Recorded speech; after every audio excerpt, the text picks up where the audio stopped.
turabasuje kandi tubaye ikaze inshuti mukurikiye Sincere Official channel yanyu bagezaho amakuru n'ibiganiro bigezeho dukesha ijwi rya Amerika. Kora subscribe tugiye dukomeza kubana dore amakuru twabateguriye muri aka kanya. Serwakira yiswe Shido yayogoje bikomeye ikirwa cya Mayotte cy'Abafaransa kiri mu nyanja y'Abahinde.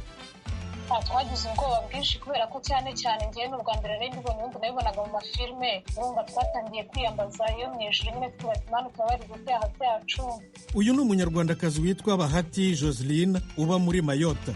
Muri Repubulika ya Demokarasi ya Kongo imiryango itabogamiye kuri leta y'Igoma irashaka ko MONUSCO ivayo.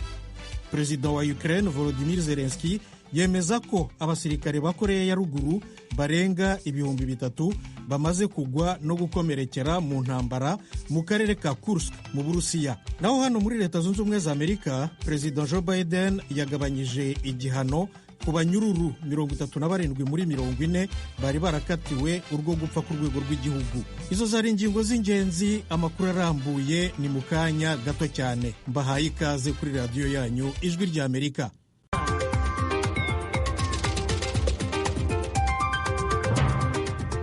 Perezida wa Ukraine Volodymyr Zelensky nk'uko amaze kubibabwira mu ngingo z'ingenzi rero yemeza ko abasirikare ba Korea ya ruguru barenga 3,000 bamaze kugwa no gukomerekera mu ntambara mu karere ka Kursk.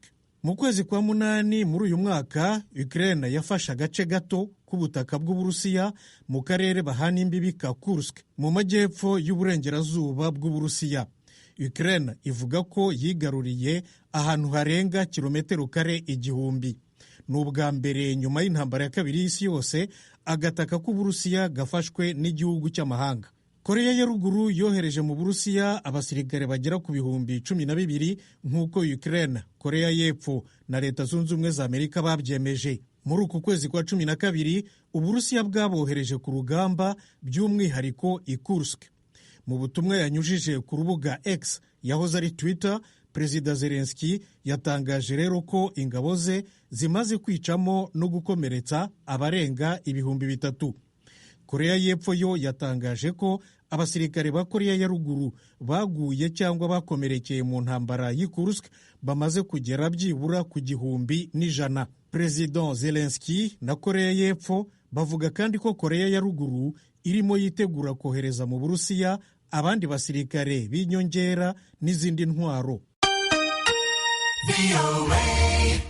Ijwi rya Amerika, amakuru tuyakomereze muri Nigeria. Abantu barenga 60 baguye mu mibyigano bari bagiye gufata imfashanyo za Noheli. Eugene Mukankusi araduha ibindi bisobanuro kuri iyi nkuru. Abenshi muri abo bari abana. Imiryango ihanganye n'ikibazo gikomeye cy'ubuzima buhenze mu gihugu. Kuwa gatatu abana batari munsi ya 35 baguye muri leta ya Oyo mu majyepfo y'uburengerazuba bw'igihugu. Kuwa gatandatu abantu 22 bapfiriye muri leta ya Anambra mu gihe abandi 10 bapfiriye mu murwa mukuru Abuja. Abantu barenga 1,000 bari bateraniye ku kiliziya aho bari bagiye gufata imyenda n'ibiribwa. Abasesengura ibintu bavuga ko kugwirirana atari bishya muri Nigeria kandi ko akenshi biterwa no kutubahiriza ingamba z'umutekano rusange. Cyakora bavuga ko kwiheba kw'abantu bagerageza gushaka amaramuko bituma bitoroha kugenzura imbaga iba yateranye. Tukiri muri Afurika y'uburengerazuba ariko noneho muri Senegal abakora ibikinisho by'abana barasabwa gukora byinshi muri ibi bihe bya Noheli. Eugene Mukankusi arakomeza. Ahanini abayisilamu muri Senegal bafite umuco gakondo aho amadini atandukanye asangira kandi akishimira iminsi mikuru. Noheli ni urugero rumwe aho mu murwa mukuru Dakar umujyi umurikwa n'amatara n'imitako mu kwezi kwa 12 n'amasoko yo mu biruhuko by'iminsi mikuru areshya imiryango ishaka kugura impano. Awa Gay, umwe mu bashinze ikigo gikora ibikinisho byitwa Yewu, ni umwe mu bagurishije ibikinisho byinshi muri uku kwezi. Uyu mubyeyi yatangije ubucuruzi nyuma yo kubyara umukobwa, akaza kubona ko hari ibikinisho bike byatumaga yumva afite agaciro. Gay avuga ko yasubije amaso inyuma akareba ibikinisho yakinishaga. Noneho bagafata icyemezo cyo gukora amapupe bise Yewu asokoje ikinyafurika, yambaye imyenda yaho kandi yanditseho amagambo y'ururimi ruhakoreshwa cyane rwa Wolof. Igitekerezo kiracyari gishya kuri bamwe mu babyeyi bo muri Senegal bamusaba rimwe na rimwe gukora amapupe y'abazungu cyangwa kwandikaho igifaransa. Undi wakoze ibikinisho ni Lucky Dafa wakoze ibikinisho bizwi nka Arifa. Azwiho ibikinisho biteza imbere umuco wa Senegal nk'ibishushanyo bigaragaza imikino gakondo cyangwa ibipupe bigaragara mu buryo butandukanye bw'amabara y'uruhu, harimo n'abafite ubumuga bw'uruhu. Dafa avuga ko abifuza ibyo bikinisho bagenda biyongera, ariko ko hari imbogamizi zo kurwanira amasoko n'ibicuruzwa bihendutse bitumizwa mu mahanga. Muri Senegal usanga kenshi habura ibikoresho fatizo cyangwa inkunga mu buryo bw'amafaranga, biba intambamyi ku musaruro.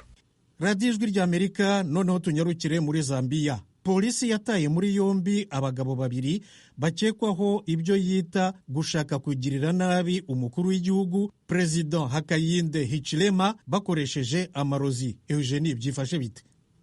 Abapolisi bavuze ko kuwa gatanu umunyamozambike Justin Mabulise Kandud w'imyaka 42 y'amavuko n'umuyobozi w'umudugudu wo muri Zambia Leonard Fili w'imyaka 43 bafatiwe mu murwa mukuru wa Zambia Lusaka. Ibitangazamakuru bivuga ko abakekwa bashinjwa ibijyana no gukoresha uburozi bw'ubutererano. Polisi kavuga ko bateganyaga gukoresha ibintu bitandukanye harimo n'uruvu ruzima kugira ngo bagirire nabi Perezida Hakainde Hichilema. Bombi bivugwa ko bahawe ako kazi na murumuna w'umudepite wo mu ishyaka ritavuga rumwe n'ubutegetsi MP ushinjwa icyaha cy'ubujura, gushaka kwica no gutoroka gereza. Polisi ivuga ko bazitaba urukiko mu minsi ya vuba.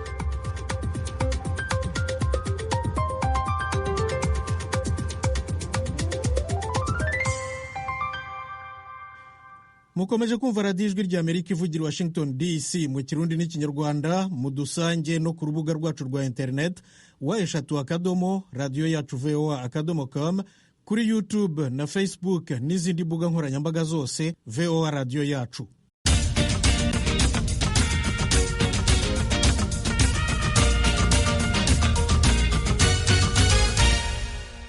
Amakuru mu karere k'ibiyaga bigari bya Afurika. Muri Repubulika ya Demokarasi ya Kongo, amashyirahamwe ya Societe Civile y'Igoma mu ntara ya Kivu ya ruguru arasaba ko ingabo z'umuryango w'abibumbye MONUSCO ziva mu gihugu. Jimmy Shukrani Bakomera yaduteguriye inkuru. Manda y'ingabo z'umuryango w'abibumbye ziri mu butumwa bw'amahoro muri Kongo MONUSCO yagombaga kurangira ku ya 30 ku kwezi kwa 12 uyu mwaka, yongereweho undi mwaka umwe. Ni icyemezo cyafashwe n'akanama ka ONU gashinzwe umutekano ku isi kuwa gatanu w'iki cyumweru gishize. Iki cyemezo gifashwe nyuma y'uko Perezida wa Kongo Felix Tshisekedi mu kwezi kwa gatandatu gushize yari yatangaje ko ingabo z'uyu muryango zigomba kuva muri Kongo vuba na bwangu. Icyo gihe Minisitiri w'itangazamakuru n'itumanaho Patrick Muyaya yumvikanishije yuko ingabo za MONUSCO zitashoboye kugarura no kubungabunga amahoro mu bice bitandukanye bya Repubulika ya Demokarasi ya Kongo nk'uko byari mu masezerano yasinywe mbere y'uko izo ngabo ziza muri Kongo. Iminsi 3 nyuma y'uko iki cyemezo gifashwe, kuri uyu wa mbere mu mujyi wa Goma, imiryango itagengwa na leta yatangije ubukangurambaga bwo guhamagarira abaturage kwanga ko manda ya MONUSCO yakongerwa, cyane ko hari byinshi bavuga ko bitagenze neza mu myaka irenga 25 ishize izi ngabo zije muri Kongo. Ubu bukangurambaga kandi bugamije guhamagarira leta ya Kongo kwisubiraho igakuraho umukono yaba yarasinye kugira ngo manda y'izo ngabo yongerwe. Bamwe mu bagize amashyirahamwe yo mu ntara bavuga ko kugeza ubu bategereje ko ku itariki ya 31 ku kwezi kwa 12 uyu mwaka umusirikare wa nyuma wa MONUSCO azaba akuye ibirenge bye ku butaka bwa Kongo. Uyu ni Bwana Moïse Hangi wo mwishyirahamwe Lutte pour le changement Lucha. Pour nous, il est hors de question de proroger pour une fois.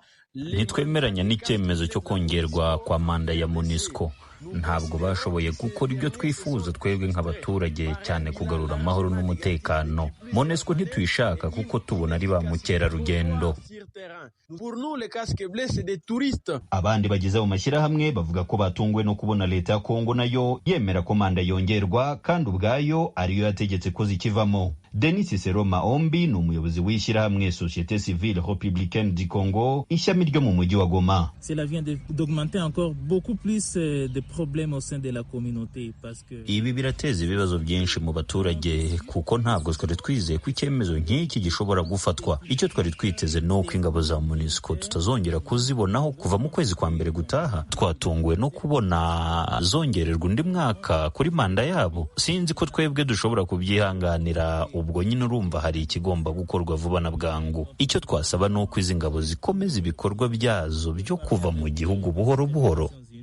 jusqu'à la fin de cette année. Ku ruhande rwa rubanda rugufi, nubwo ingabo za ONU muri Kongo zivuga ko zigomba gushyiramo imbaraga mu kugarura amahoro n'umutekano mu burasirazuba bw'igihugu, ibi ntabwo babyizera. Umutekano gwa Kongo ntabwo guzazanwa n'abanyamahanga, umutekano gwa Kongo guzazanwa n'abakongomani bonyine. Tubona ko MONUSCO nta kintu yadukoreye kuva yagera hano mu burasirazuba bwa Kongo, maki intambara ntizishira, ubwicanyi ntibushira. Ikintu twari turi gusaba guverinoma ya Kongo, MONUSCO yagenda definitivement kubera ntabyo itumariye. Izi mitwe zose ziza ngo zije gufasha FRDC igisoda cya Kongo zose zikagenda. Nubwo abo baturage bahagurutse, ubuyobozi bwa MONUSCO mu ntara ya Kivu ya ruguru bwo buvuga ko ntacyo bushobora gusubiza abasaba kwiza ingabo zava mu gihugu manda yazo itararangira. Niko bwana Omar Abu, umuyobozi w'ibiro bya MONUSCO, yabwiye Ijwi ry'Amerika. Il a demandé que la MONUSCO reste et qu'on va pas continuer avec. Guverinoma ya Kongo yasabye ko ingabo za MONUSCO zikomeza kuguma mu gihugu mu rwego rwo kuzifasha kurindira abasivili umutekano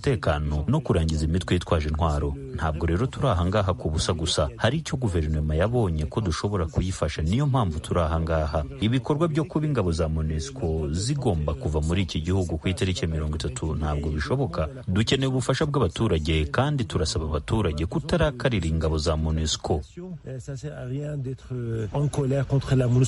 Uyu muyobozi kandi yongeraho ko igihe cyose leta ya Kongo izasaba ko ingabo zayo ziva mu gihugu bazabikora uwo mwanya. Avuga ko kugeza ubu ikibarangaje imbere ari ukurindira umutekano abasivile bo mu ntara ya Kivu ya ruguru no gufasha ingabo za Kongo FARDC guhashya imitwe yitwaje intwaro yayogoje abasivile. Ubwo twateguraga inkuru ntabwo twabashije kubona inzego za leta ngo zidusobanurire neza uko iki cyemezo cyagezweho, mu gihe leta ubwayo ariyo yatangaje ko MONUSCO igomba kuva muri Kongo. Mu mwaka wa 2022 mu ntara ya Kivu ya ruguru habayeho imyigaragambyo ku rwego rwo hejuru yasabaga ko ingabo za ONU zava muri Kongo kuko zidashobora kubarindira umutekano nk'uko bikwiye. Imyigaragambyo yahitanye ubuzima bw'abasivile bagera ku 100 mu ntara hose.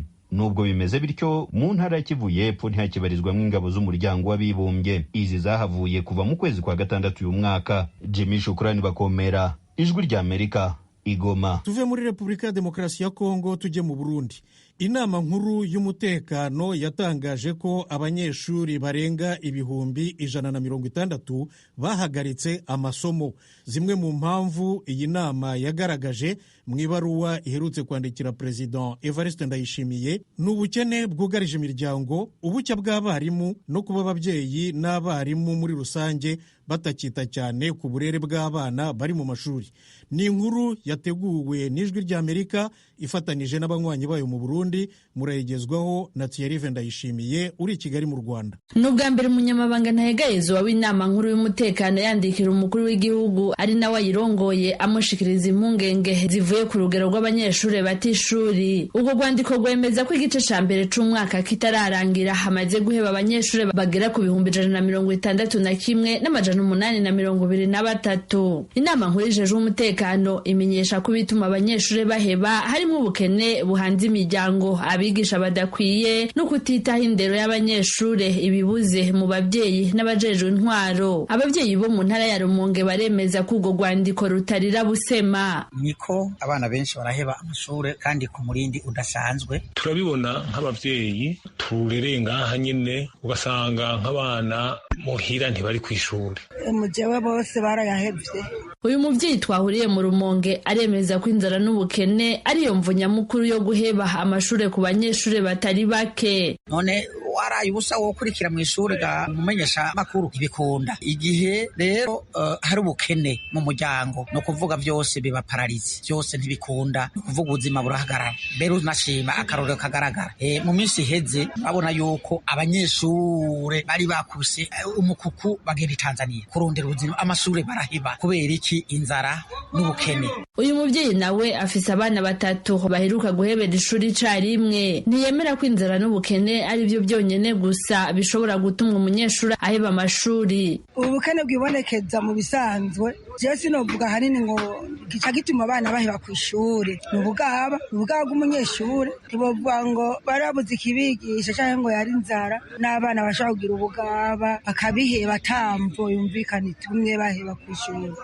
Muri ico gisagara ca Rumonge haravugwa kandi abavyeyi basivye abana ku mashure kugira babatume ibikorwa vy'imuhira. Ico gihe umuvyeyi aba yeretse umwana ko kuja kw'ishure bisumbwa no gukora ibikorwa vy'imuhira, akanduruka adakunda ishure akaruhira no kuriheba. N'amahera abana basabwa kw'ishure mu gihe ubuzima bwazimvye biri mu bituma umwana ata ishure. Ugasanga ku mashuri bigako ngo imama ngo zana amafaranga inyubakire, ngo zana amafaranga ngo y'umwigisha bakutsa kivi, ngo zana amafaranga ngo yigufuri, uzana amafaranga ngo y'umuzamu. Kadusanga biragorana ingene aronka ayo mafaranga, agaca agira ati umwana wanje ugomba ugume ngaha muhira, canke umwana akavuga ati sinsubira kw'ishuri utampaye amafaranga. Umuvyeyi nawe ati ndayakura hehe? Abanyeshuri kandi baracibwa intege n'ikenaha ry'akazi ku bahejeje amashure hamwe n'agashahara kadashimishije gahembwa abakozi ba leta. Ubwo rwandiko kandi rubona ko ubukene bw'abigisha mu gihugu butuma abanyeshuri badakurikiranwa neza, bigatuma abana basanga ataco bariko barunguka mu kuja kw'ishuri. Akarorero nko mu gihe hari hakenewe abigisha 12,196 bashasha mu mwaka w'2024 ushuru 2025, leta yashoboye guha akazi abagera ku 642, ni ukuvuga ibice 5% by'abari basabwe n'abajejwe indero mu ntara. Ivyo vyatumwe n'amafaranga yohemba abigisha bashasha akwiye atashoboye kuboneka. Nayo inkurikizi z'uko guheba ishure ni umutekano muke. Uyu n'umukenyezi wo mu Rumonge afise abana 3 bahebeye ishuri rimwe. Ingaruka y'umukobwa ni uko gutwara bamuteye inda agaca yeba kw'ishuri, ko amaze gutwara inda ntako nasubira kw'ishuri aca bireba. Arendi Kumana ajejwe igisata co gutegura imigambi ya leta mu biro by'umukuru w'igihugu igihe yariko aratanga ikiganiro ku ndongozi nkuru z'igihugu mu kwa gatanu guheze, yaremeje ko ibiharuro by'abanyeshuri baheba ishure birimwo amahinyu. Tugitangura amashuri ibiti biba biri hejuru, haheze ukwezi ngo abando ngo 10%, ukiyumvira kubera iki abando nico tabari 10%, ko niyo duharurira ko umunyeshuri amafaranga ya bije tugwiza 2000 fo abanyeshuri afite mugihe aziko abanyeshuri bakeyi aronka amahera makeyi cyane. Mu byo abavyeyi basaba kugira abana baheba ishure ntibabandanye biyongera, harimo ko bohimirizanya hagati yabo bagakundisha abana ishuri, leta igaha agaciro igisata c'indero mu kukironsa uburyo bukwiye, harimo n'agashahara k'abigisha kuko igihe baba bahembwa intica ntikize baca barondera iyindi mirimo babangikanya kugira ngo bashobore kubaho, gutyo ntibabe bagikurikirana neza indero y'abana. Thierry Ndayishimiye urakoze. Noneho tujye mu nyanja y'Abahinde aho serwakira yiswe Shido yayogoje bikomeye ikirwa cya Mayotte cy'Abafaransa. Byari biteye ubwoba nk'uko Bahati Joseline, umunyarwandakazi utuye mu mujyi wa Mamuzu Kavani muri Mayotte, yabiganiriye na mugenzi wacu Tim Ishimwe. Yaje umuyaga mwinshi cyane nyine bivanze n'imvura, byatangiye ubona ko byoroheje kuko cyane cyane twari turi mu nzu isa nkaho ikomeye. Nyuma y'iminota nka 30 nibwo yaje ikomeye cyane, tutangiye kubona amazu atwegereye kubera ko hano haba amabanga, amazu y'amabati. Tunatangiye kuguruka ku buryo wabonaga nk'ibati riturutse kilometero rigwa hafi yanyu, abantu batangira kuvuza induru, imiriro itangira kwikupa.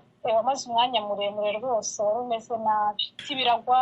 Byaje bitunguranye cyangwa iteganyagihe ry'aho ngaho ryari ryabategurije ko hari ikintu kigiye kuba? Oya, bari babiduteguje kubera ko umunsi wabanjirije uwo muyaga ukomeye cyane hari amesaje ya prefecture yaduteguzaga twese abaturage bamamuzi twarayabonaga ku matelefoni, baduhawoninga batubwira ko umuyaga uri hafi kuza twiteguye. Yaje nk'inshuro rwose hafi enye baduteguza kugeza ubwo batubwiye ati noneho mu masaha 3 ntagire usohoka, mugume mu nzu, ntagire umuntu uzenguruka. Bavuga ko n'umuntu uri bujye mu muhanda ari bubone mu nzira bari bimuce amande. Bari babiduteguje kubera ko twari tumaze igihe tutamenyereye n'abo twasanze batubwira ko hari igihe byashatse nabwo kuba ntibyeraba. Bamwe mu baturage twagiye tubisuzugura nyine kurumva hari amabati yagiye ahitana ahutwa n'uwo muyaga. Mbere y'uko iyi serwakira iza, ikirere cyari kimeze gute mbere yaho? Ikirere cyari gifite akayaga katari kenshi dusanzwe tubona ku mugoroba, ariko ubona ko hejuru hiretse imvura. Muri kubona iyo serwakira iri kuba, mwakoze iki? Mwari mwiteguye gute? Twagize ubwoba bwinshi kubera ko cyane ngiye n'ubwa mbere nari mbibonye, ubundi nabibonaga mu mafilme. Urumva twatangiye kwiyambaza iyo mwijuru nyine tuvuga ati Mana tubabarire ibyaha byacu. Mu bwa mbere nari mbonye umuyaga umeze gutyo, ukuraho amabati ukarimbura igiti n'imizi n'ibihagaze byavuyeho amababi. Uretse ibiti, ibindi bintu byangiritse ni biki? Ibikorwa remezo bimeze gute? Imihanda hari cyangiritse muri ibyo ngibyo? byarangiritse cyane, amashuri atarangiritse amwe n'amwe kuko noneho abantu bagiye amazu yabo yagiye yangirika nimwo bari, nk'ibitaro bya Mamoudzou Seychelles byarangiritse byarasakambutse, za Sendeya amatribunale byarasenyutse, ibikorwa byinshi hano rwose remezo byarasenyutse ko jusqu'à maintenant nta serivisi turi guhabwa kubera ko nta gukorera hahari. Hari abantu bakwegereye mu muryango cyangwa uzi bagizweho ingaruka n'iserwakira? barahari benshi cyane, barahari bari kwa muganga, abandi bagiye mu mashuri kubera ko amazu yaguye. Yewe magingo aya ngaha ntawe nari namenya wapfuye, ariko amakuru kubera ko urumva ntituva mu nzu kuko ntacyo tujya kumara kuko twavaga mu rugo tugiye mu magusa serivisi, tugiye mu kazi ka buri munsi, ariko kubera ko byose byahagaze turi mu rugo, cyane cyane ko turi kwirinda no kugenda kuko urumva hari ubukene, hari iki, umuntu yatinya kugenda uko abonye, n'ayo matagisi twategaga yarahenze, esanse zarabuze, urumva rero tuba turi mu rugo ntabwo tubasha kumenya umubare w'abantu bapfuye, ariko dukurikiranye amakuru twumva ko ari benshi bapfuye, cyane cyane ko hari aho bari no gusanga abantu bagiye bagwirwa n'amazu, ubu baracyari kubona bari gupfa. Inzego z'ubutabazi bimaze kuba zatabariye igihe? Yego baradutabaye cyane, nk'ubu ngubu bashinze amahema muri stade ya Kavani, harimo amahema za kajugujugu za ambulance ziza gufata abantu barembye, baradufasha. None kugeza ubu ngubu ubuyobozi bubabwira ko mugomba kuba mwiteguye gute? Ni iki ubuyobozi bwababwiye mugomba gukora ubu ngubu? Mu cyo cya mbere kimwe cyo tubashimira baduhaye amazi araduhangayikishije n'umuriro, batubwira ko tugombye kwihangana bakagenda badufasha nyine serivisi zimwe na zimwe zikazafunga kuko kutubwira ko ari nyuma y'icyumweru. Hari aho batanga n'ibyo kurya muri ayo mashuri, abantu bari kurara mu mashuri. Ni gute iyi serwakira yatumye abantu basa nk'aho biteguye ibindi bihe bishobora kuba byaza bimeze gutya mu gihe kizaza?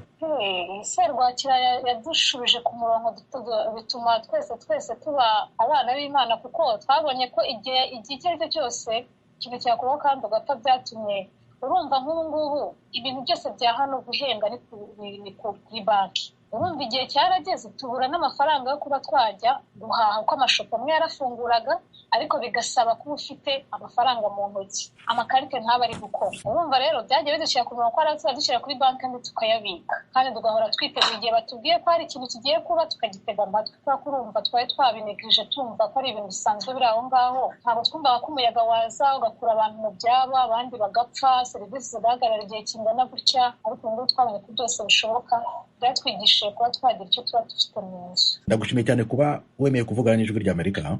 Yego murakoze namwe.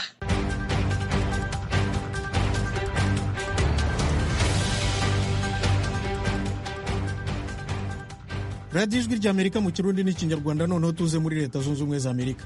Ukwezi kumwe mbere y'uko atanga ubutegetsi ku itariki ya 20 y'ukwa mbere gutaha, Perezida Joe Biden yahaye imbabazi abantu 37 kuri 40 bafungiye muri gereza zo ku rwego rw'igihugu. Abo Perezida Biden yahaye imbabazi bahanwe kubera ibyaha by'ubuhotozi, kwiba amabanki byavuyemo ubwicanyi n'abacuruzi b'ibiyobyabwenge.